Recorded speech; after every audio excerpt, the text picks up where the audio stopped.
अस्सलामुअलैकुम दोस्तों and welcome to ताली टीवी। अगर आप हमारे चैनल पर नए तो चैनल को सब्सक्राइब कर दें और बेल आइकन पर भी क्लिक कर दें ताकि हमारी आने वाली हर वीडियो का नोटिफिकेशन आप तक बआसानी पहुंच सके। दोस्तों दुनिया भर में आपने ज़ॉम्बीज़ के बारे में तो सुना ही होगा। ये एक ऐसा खौफनाक कैरेक्टर है जिसको हम मूवीज और नॉवेल्स में देखते रहते हैं, जो कब्र से निकलने वाली एक लाश होता है, एक ऐसी लाश जिसका जिस्म खून से भरा होता है। ये कैरेक्टर लोगों पर हमला करता है और उन्हें भी अपनी तरह बनाता है। ये ज़ॉम्बी जिस किसी भी इंसान को काट ले वो भी ज़ॉम्बी बन जाता है। अब जाहिर सी बात है ज़ॉम्बीज़ एक फर्जी कैरेक्टर है, ना तो लाश कब्र से निकलकर जिंदा होती है और ना ही किसी पर हमला करती है। लेकिन ज़ॉम्बी की कहानी किस तरह मशहूर हुई, कैसे हुई, ये जानकर आपके रोंगटे खड़े हो जाएंगे। दोस्तों ये वीडियो काफी मजेदार होने वाली है तो इसको एंड तक जरूर देखिएगा और स्किप मत कीजिएगा ताकि आपको ज़ॉम्बीज़ के बारे में मुकम्मल मालूमात मिल सके। ज़ॉम्बीज़ की कहानी हेटीज से शुरू होती है। अब आप सोच रहे होंगे कि हेटीज क्या है और कहां से। तो दोस्तों हेटी एक ट्रिपियन आइलैंड में मौजूद एक मुल्क है। ये अजीब कहानी 17वीं सदी में शुरू हुई थी जब इस जगह फ्रांस की हुकूमत थी। उस टाइम हेटी में गन्ने की काश्त की जाती थी और यहाँ पर काम करने के लिए बहुत से ममालिक से गुलामों को खरीद कर यहाँ पर लाया जाता था। ये गुलाम हेटी में बहुत तकलीफदेह जिंदगी गुजारते थे। कई गुलाम तो कुछ अरसे में ही मर जाते थे और कुछ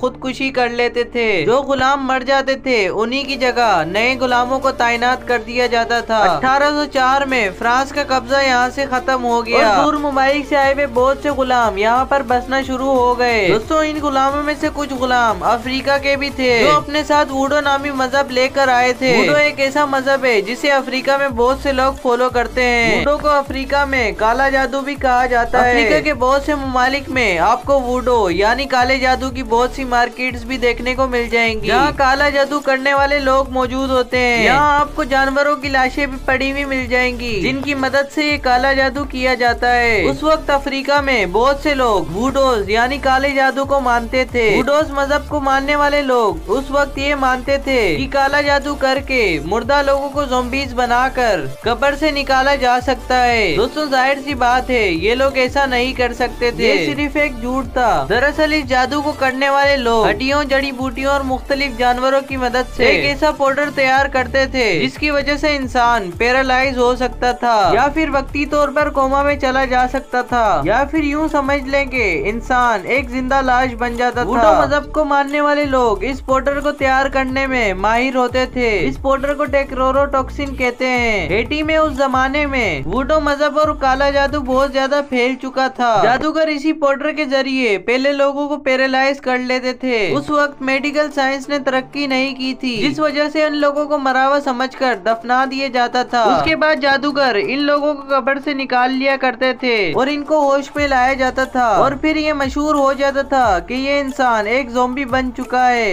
यानी इसकी लाश एक कब्र से निकल आई है। हकीकत में तो ये सब एक पाउडर का कमाल था जिसकी वजह से इंसान वक्ती तौर पर कोमा में चला जाता था। ये सब कुछ आज भी किया जाता है। दोस्तों ज़ॉम्बीज़ के किस्से कहानियाँ यहीं से शुरू हुए थे। हेटी से ये कहानियाँ अमेरिका, यूरोप और फिर बहुत से ममालिक में फैल गईं। दोस्तों इस पाउडर का एक और कमाल था कि इस पाउडर का शिकार जो भी हो जाता था अगर वो किसी इंसान को काट ले तो वो इंसान भी ज़ॉम्बी बन जाता था। कहा जाता है कि कदीम यूनान के लोग भी इस चीज को मानते थे, यही मानते थे कि लोगों की लाशें कब्र से निकल आती हैं। कई यूनानी लोग अपने प्यारों को दफनाने के बाद उनकी कब्र के ऊपर एक बड़ा सा पत्थर रख देते थे। उनका मानना था कि ऐसा करने से मुर्दा बाहर नहीं निकलेगा। लेकिन ज़ॉम्बी का कैरेक्टर हेटी से शुरू हुआ था। इसके पीछे वूडो मैजिक और हेटी में बसने वाले वो गुलाम हैं जो अफ्रीका से यहाँ आबाद हुए थे। हकीकत में जाहिर सी बात है कि ज़ॉम्बीज़ मौजूद नहीं होते लेकिन इनकी ये कहानी काफी ज्यादा खौफनाक और दिलचस्प थी। दोस्तों आपका इनके बारे में क्या ख्याल है कमेंट सेक्शन में जरूर बताएं। अगर आज की वीडियो आपको अच्छी लगे तो सब्सक्राइब कर दें और बेल आइकन पर भी क्लिक कर दें ताकि हमारी आने वाली हर वीडियो का नोटिफिकेशन आप तक बआसानी पहुंच सके।